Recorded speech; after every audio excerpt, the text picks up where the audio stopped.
Assalamu alaikum wa rahmatullahi wa barakatuh, mes chers frères et sœurs. Aujourd'hui, Inch'Allah, nous allons parler des prophètes et des messagers. Allah subhanahu wa ta'ala dit dans le Coran: Et si vous comptez les bienfaits d'Allah, vous ne saurez pas les dénombrer, car Allah est pardonneur et miséricordieux. Surat An-Nahl, verset 18. Allah Azza wa Jal a honoré l'être humain et lui a accordé des grâces si nombreuses qu'on ne peut les énumérer. Il l'a créé sous le meilleur aspect qui soit, avec une stature droite et une constitution harmonieuse. Il l'a composé avec la plus belle apparence qu'il ait voulu accorder. Il l'a pourvu de la raison et l'a privilégié pour qu'il puisse connaître son Créateur par ses attributs et ses actes, et qu'il croit que son Créateur est le Créateur de toutes choses, qu'il est le Dieu unique et qu'il n'a pas d'associé, qu'il est éternel sans début et qu'il est éternel sans fin, qu'il a pour attribut la vie, la puissance, la science, la volonté, l'ouïe, la vue et la parole, et qu'il n'a pas de ressemblant. Et pour qu'il puisse devenir responsable par la volonté de son Seigneur et qu'il puisse l'adorer et connaître ses bienfaits, qu'il les glorifie comme il se doit et qu'il remercie et loue Allah Azza wa Jal de la manière qui lui est due.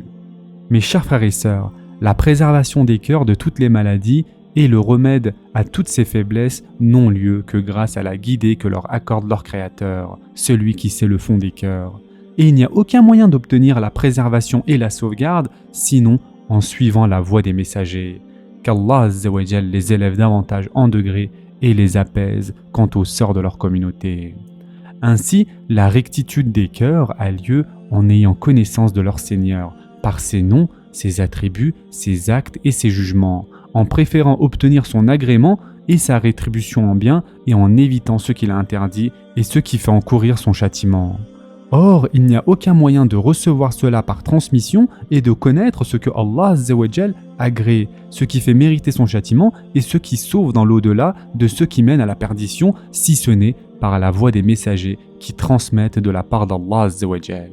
En effet, il n'y a pas dans la raison ce qui nous permet de nous dispenser d'eux, car la raison à elle seule ne permet pas d'accéder à cette connaissance.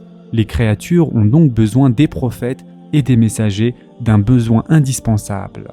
Allah Ta'ala a complété ses bienfaits envers les créatures en leur faisant la grâce de leur envoyer les messagers et les prophètes qui leur indiquent la voie vers ce qui comporte leur bien-être, leur sauvegarde, leur bonheur et leur réussite dans ce bas monde, mais aussi dans l'au-delà.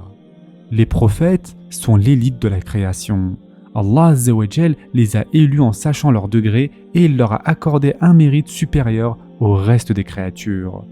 Ils sont les plus pieux des gens, les plus savants des gens, les plus indulgents des gens, les plus patients des gens, les plus miséricordieux des gens et les plus beaux des gens. Allah subhanahu wa ta'ala les a spécifiés par la prophétie, par une grâce et une miséricorde de sa part, sans qu'ils aient cherché à l'acquérir ou qu'ils l'aient revendiqué. Notre Seigneur distingue par sa miséricorde qui il veut et rien ne lui est obligatoire. Allah Ta'ala les a protégés de tout ce qui n'est pas digne du rang de ceux à qui est confiée une telle responsabilité. Il les a guidés vers les œuvres de bienfaisance, il les a préservés des défauts, ce sont eux les imams et les modèles. Et en effet, Allah subhanahu wa ta'ala dit dans le Coran: Nous les fîmes des dirigeants qui guidaient par notre ordre, et nous leur révélâmes de faire le bien, d'accomplir la prière et d'acquitter la zakat. Et ils étaient nos adorateurs. Surat Al-Anbiya, verset 73. Un prophète, mes chers frères et sœurs, est un homme à qui Allah subhanahu wa ta'ala révèle de suivre une voie révélée, c'est-à-dire un ensemble de jugements et qui reçoit l'ordre de les transmettre à son peuple. Quant au prophète, qui est aussi messager, c'est un prophète à qui Allah Azza wa Jal révèle une nouvelle voie révélée et qui reçoit l'ordre de la transmettre à son peuple également. Ainsi, tout messager, c'est-à-dire Rasoul, est également prophète, c'est-à-dire Nébi, mais ce n'est pas tout Nébi, c'est-à-dire prophète, qui est également Rasoul, c'est-à-dire messager. Ainsi, chacun des prophètes messagers et des prophètes non messagers ont reçu l'ordre de transmettre à son peuple ce qui lui a été révélé. Et Allah subhanahu wa ta'ala dit dans le Coran: Les gens formaient à l'origine une seule communauté croyante.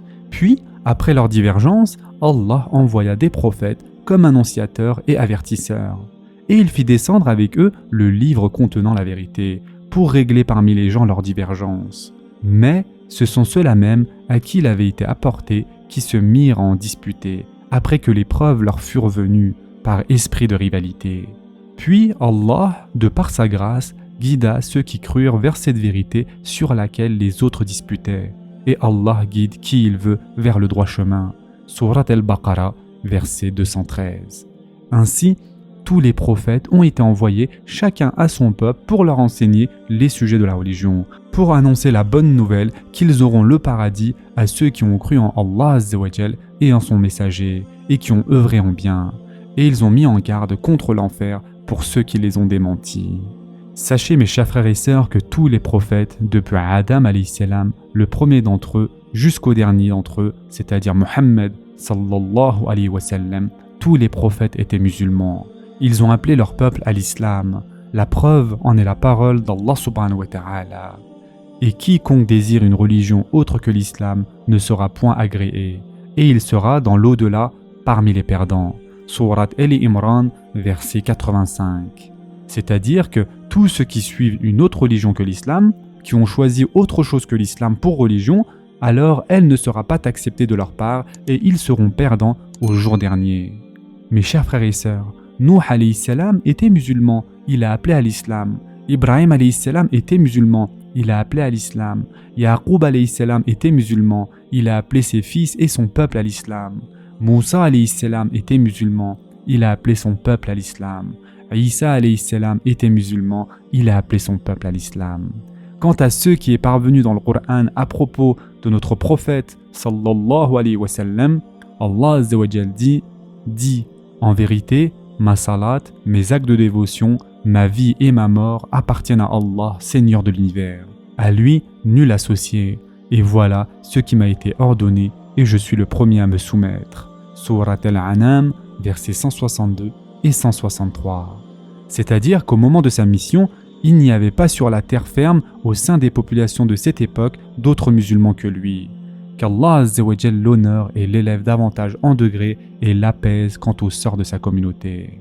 Le prophète, sallallahu alayhi wa sallam, a dit « Les prophètes sont tels des frères, de même père et de mère différentes. Leurs voies révélées sont multiples et leur religion est unique, à savoir l'islam. » Et ce hadith, mes chers frères et sœurs, a été rapporté par le Hakim. Ce sera tout pour aujourd'hui. En attendant, prenez soin de vous, mes chers frères et sœurs, et à très prochainement, Inch'Allah.